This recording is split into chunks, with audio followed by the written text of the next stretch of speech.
Order! Order! You are an incorrigible delinquent at times. Behave yourself, man!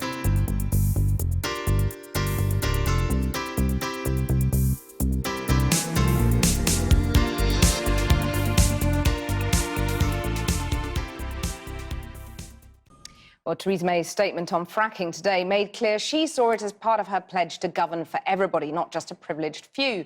So how does the other policy change under consideration by Number 10 fit in with that?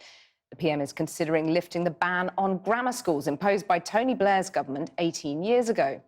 That would mark a major shift in education policy, allowing schools to select pupils with an entrance exam. Supporters say it would boost social mobility, but Labour and the Lib Dems say the vast majority would be worse off, and they'll do all they can to oppose it. As for the Education Secretary, Justine Greening, she says she's open to the suggestion, which leaves the door open to change. Well, I'm joined now by the Conservative MP and former grammar school boy himself, Chris Philp, and the education campaigner, Fiona Miller. Chris Philp first.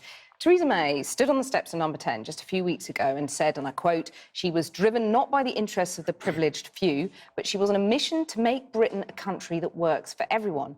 If she gets away on grammar schools, the privileged few will be able to tutor their kids from the age of God knows what, and they'll be able to make the system work for them. Well, I can only speak from my own experience. My dad grew up in Peckham. He went to a grammar school and went on to become an archaeologist. I went to an ordinary state primary school in South London.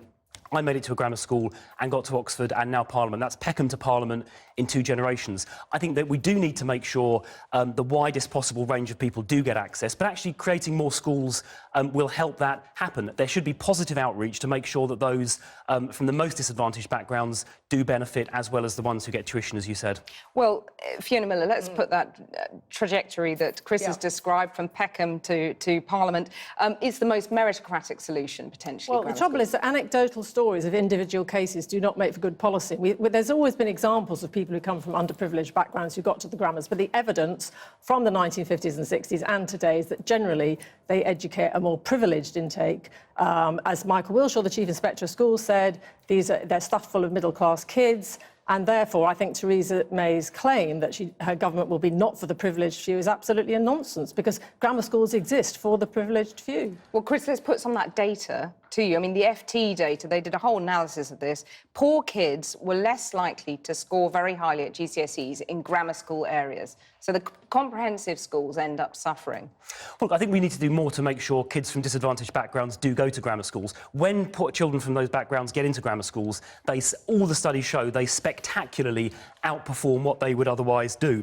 But what about the others that didn't get in and they're at the comprehensive schools? So hang on, let me answer that. We need to make sure we look after them. The pupil premium is there to give more money to schools who help those children, and we need to make sure we get the best teachers in and so on. So you're right, we need to focus on those, but it's not either or, we can do both. It's an absolute myth to say that you can have comprehensive schools alongside grammar schools. Comprehensive schools are all ability schools. If you have grammar schools, you have secondary modern schools, and the majority of children go to them, and nobody is campaigning to bring back the secondary modern. Indeed, the reason that the grammars went in the first place was because so many middle-class parents were upset that their children were being branded as failures at 11.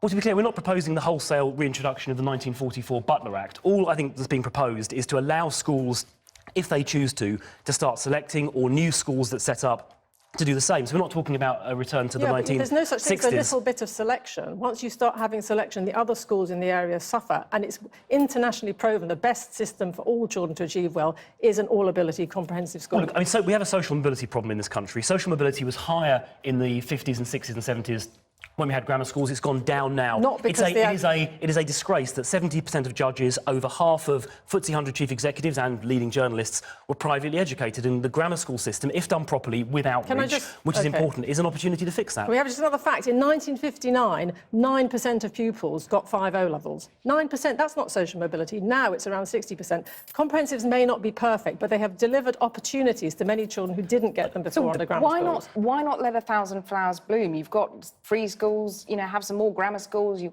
keep the comprehensive schools. Because you can't have comprehensive schools and grammar schools at the same time. Comprehensive schools have to be all ability. If one school takes 30% of the most able students, the other school can't be all ability. Let's let all the flowers bloom, but with fair admission. Well, actually, the evidence from around the world, for example, in Germany, which has a 3-tier selective system, actually does a lot better than the UK. And I don't accept this thesis that somehow the brighter kids should be used as academic buoyancy aids. And I don't accept the thesis that schools that aren't selective will be left to fail. With academies and the pupil premium, that won't be the case. Can I just say that Germany has one of the most segregated education systems in the world, and that's what we're trying to avoid. What Theresa May says she doesn't want is a segregated society. Your group, Comprehensive Future, Yeah. did a legal challenge Yeah. in Kent when there was the talk of extending grammar schools there. Would you do a legal challenge for this if there's a more broader rollout? Well, it wouldn't be a case for a legal challenge. There would have to be a change to primary legislation because the Blair Act in 1998 banned any new grammar schools. If you're going to open new grammar schools, then you'd have to repeal that legislation. This is going to go to Parliament, and there will be a fight, I can tell you, because there are a lot of people in your party who are not keen on grammars, and there are a lot of people outside, and there will be a lot of head teachers in comprehensive areas who will be absolutely horrified by this. You don't think she'll get it through the Commons? I don't know, but I think there will be a fight outside, and there will be a lot of people campaigning against this because it is a really retrograde step. Chris Philp, very quick one to you on fracking. Is it a bribe, this? No, it's not. It's making sure that the proceeds of this quite exciting new opportunity are shared widely throughout society. So it is consistent with the Prime Minister's vision of making sure these sort of financial benefits are widely held. I think it's a good idea. Chris Philp, Fiona Miller, thank you very much for joining me.